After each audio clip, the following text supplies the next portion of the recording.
Cyril Georges Jérusalemi /Cyril Georges Jérusalemi /C8 vidéo. Invité de l'émission ce mercredi sur C8, l'humoriste est revenu sur l'accident qui lui a coûté l'usage de son bras. Jamel Debbouze s'est prêté au jeu des questions-réponses face aux écoliers du programme au tableau. Diffusé ce mercredi, 8 février. L'occasion pour l'homme de 42 ans de revenir avec sincérité sur les raisons de son handicap. Je ne m'attendais pas à répondre à ces questions, vous m'énervez, plaisante-t-il, visiblement déstabilisé. Face à des élèves sages et attentifs, Jamel raconte, j'ai fait une bêtise. Je n'ai pas écouté mes parents et je me suis rendu compte tard que c'était une bêtise de ne pas écouter ses parents. Et de continuer. Je suis sorti tard, alors que je n'aurais pas dû sortir tard et je me suis retrouvé sur un quai d'une gare assez tard.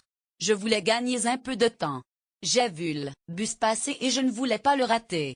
J'ai traversé les rails en pleine nuit sans regarder ni à droite, ni à gauche, je voulais juste gagner du temps. Le compagnon de Mélissa Huria comprend que cela puisse intriguer. Parfois ça me fait mal, mais j'ai des exercices, je fais du sport et j'ai la chance de monter sur scène. J'ai plein d'exécutoires qui font que, quand parfois ça me fait mal, ça passe au-dessus.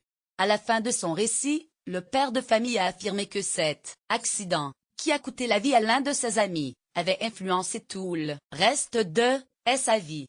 Il demande alors aux enfants de mettre une main dans la poche jusqu'à la fin de l'émission afin qu'ils réalisent la difficulté de n'avoir qu'un seul bras.